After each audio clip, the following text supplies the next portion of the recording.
Bonjour tout le monde. Ben voilà, today is the day. Cela fait maintenant 1 an et quelques mois que je suis blonde, enfin blonde, grise, rose, tout ce que vous voulez, mais que j'ai décoloré mes cheveux, que je ne suis plus brune. Et j'ai comme le sentiment que voilà, j'ai fait mon temps. En fait ça fait déjà 2-3 mois que je suis un peu saoulée d'entretien de mon blond et que je me dis oh, j'aurais plus facile à redevenir brune, en même temps ça me manque un peu, enfin je suis tiraillée entre les deux. Voilà, je ressens que cette année je me suis vraiment amusée avec mon blond, j'ai vraiment fait le tour. J'ai été blonde, puis j'ai été grise, puis j'ai été rose, puis j'ai été lilas. J'ai eu toutes ces couleurs en ayant les cheveux longs, j'ai eu toutes ces couleurs en ayant les cheveux courts depuis maintenant 2 mois. Là j'ai fait le tour, je pense ne pas avoir de remords de choses que j'aurais pu faire et que je n'ai pas faites vu que j'ai à peu près tout fait. Et là depuis 1 mois ou 2 je me dis aïe me saouler. Je suis un petit peu triste parce que mon blond est encore là et je pourrais encore en profiter, mais j'en ai plus spécialement envie et en même temps je suis excitée de retrouver mon brun. Donc voilà, une chose en entraînant une autre, hein, on prend des décisions radicales. Bon, on va faire ça ici. Je vais préparer toutes mes affaires et on commence. Alors mon conseil ce sera toujours le même si vous êtes jeune ou pas jeune, hein, simplement si vous avez la possibilité c'est d'aller chez le coiffeur, hein. Mais voilà, moi je suis l'exemple type de la meuf qui a été chez le coiffeur et qui depuis veut tout faire toute seule. Parce que voilà, au-delà qui pourrait mal comprendre ce que vous voulez ou quoi, moi j'ai le souci que mes cheveux sont assez fragiles. Un coiffeur va pas les manipuler comme vous les manipuleriez avec autant de délicatesse en prenant vraiment le temps. Bon après passer du blond au brun c'est moins risqué que passer du brun au blond. Mais il y a tout de même des choses à savoir qu'il ne faut surtout pas zapper au risque de se retrouver avec des cheveux verts. Ça fait quand même 2 jours que je me renseigne non-stop en regardant notamment des vidéos YouTube de coiffeuses. Je n'ai pas trouvé en français, bizarrement. J'ai regardé plein de vidéos et c'est comme ça que j'ai pu apprendre les choses que je vais vous partager maintenant. Vous ne pouvez pas juste prendre une coloration brune, la taper sur vos cheveux et basta, on est brune. Non, et c'est ce que j'allais faire si je m'étais pas renseignée. Et je pense que c'est l'erreur que tout le monde ferait, hein. Voilà. Mais le risque c'est soit de devenir verte, soit que la couleur ne prenne juste pas. Parce que voilà, le cheveu, plus il est blond, plus il se rapproche du blond clair et du blanc, plus c'est un cheveu qui est mort, il n'y a plus de couleur dedans, il n'y a plus aucun pigment et il y a des chances selon le type de cheveux que les couleurs foncées ne s'y accrochent pas. Et le deuxième problème qu'on peut rencontrer comme je vous l'ai dit c'est de devenir verte. Pourquoi? Parce que bon moi là ils sont un peu gris avec tous les roses que j'ai fait etc. Mais prenons un cheveu blond, c'est jaune hein si on veut, il y a le jaune qui est jaune pisse et puis t'as le jaune qui est jaune light. Tu veux le colorer en brun, t'as une chance sur 2 de rater. Si tu prends un brun avec des tons chauds, genre un brun cuivré, ça pourrait être réussi. Mais si tu prends un brun froid, type ce que moi j'ai en racine, hein, ma couleur naturelle, comme c'est une couleur froide, dans la coloration tu auras des sous-tons bleus quelque part hein, pour le côté froid du brun, et ces sous-tons bleus plus des cheveux jaunes, ça va faire vert. Ça va faire vert ou ça va faire un brun pas profond, vraiment un brun délavé bizarre. Donc la solution c'est de pigmenter ses cheveux avant. Pourquoi rouge? Parce que le rouge c'est la couleur complémentaire du vert. Je vous l'avais dit déjà sur Snap, quand j'avais des reflets verts dans mes cheveux, je faisais des masques de ketchup. Et ouais, putain là on est vraiment au max des astuces maison. Mais le Heinz, attention pas une autre marque sinon ça ne fonctionne pas. Bon après si t'as les cheveux vert pomme ça va rien changer. Mais pour des petits reflets le rouge atténue le vert. Bah idem pour les boutons, vous avez un bouton rouge on met du correcteur vert. Voilà après vous devez demander des conseils en magasin coiffure etc.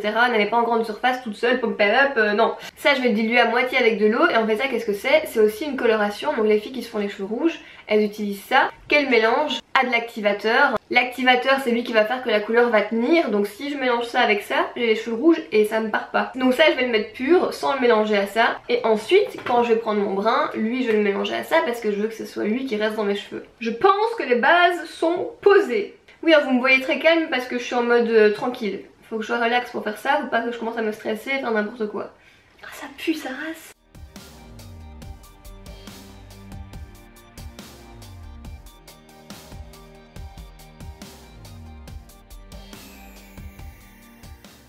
Alors ça on m'a dit de pas le laisser poser et d'appliquer après la colo, donc je vais juste retirer l'excédent dans une serviette pour pas que ce soit trop mouillé non plus. Putain, les gants ils sont serrés à mort. Ah ouais? Ouais je suis en train de me faire un garrot là. Ok la couleur est versée, maintenant l'activateur. Je stresse aussi. Ouais j'ai peur. Moi aussi surtout que le truc n'est pas rouge donc je me dis ok. Si le truc n'est pas rouge, la solution c'est de refaire une deuxième couleur au-dessus. Elle me proposait des couleurs brunes directement. Et elle met des tons chauds, je dis non je veux pas de tons chauds dans le brun, tu sais genre brun chaud et tout. Elle me dit alors ça va pas être possible, de toute façon toi tu vas être verte. Je dis mais si je mets une base rouge. Elle me dit ah oui. Ah tu mets sur dessus? Ouais, même si c'est pas vraiment utile vu que c'est ma couleur mais pour être sûr que tout soit bien uniforme quoi. Tu dois pas mettre de l'alu? Non hein, c'est quand tu décolores l'alu. J'aimerais bien t'aider mais je sais pas quoi faire. Non tu peux rien faire. Tu peux y aller mais t'inquiète, si j'ai besoin je crie. Parfois j'aimerais bien être coiffeur hein, pour t'aider. Ah.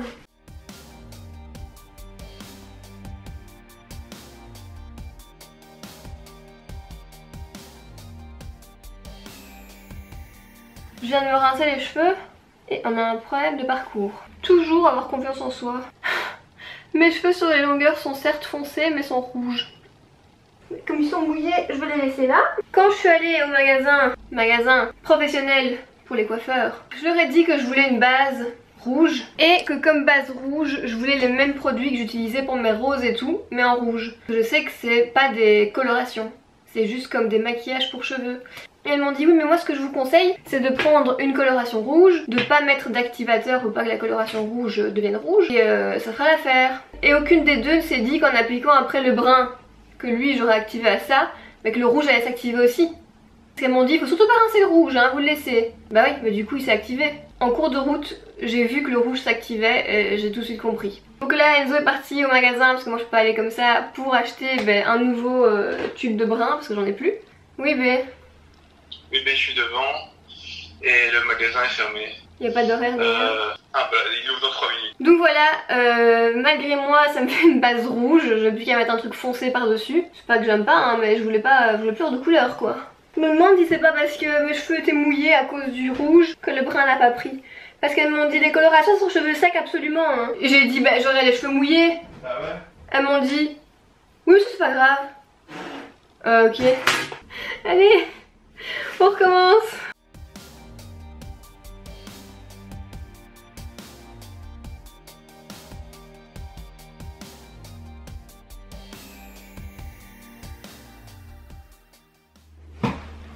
Salut. Qui est cette personne?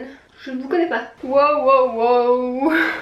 Voilà on est carrément sur du black on black hein. Donc déjà qu'est-ce que je vais vous dire? Oui normalement ma couleur c'est un 4 mais là on a fait un 3 pour deux raisons. Premièrement je voulais un ton un peu plus foncé que ma couleur pour changer. Et deuxièmement parce que je sais que la couleur va s'estomper après 2-3 lavages. Donc je voulais d'avance anticiper le délavage. Parce que si je prenais mon ton naturel j'allais me retrouver avec un truc plus clair comme ma couleur naturelle.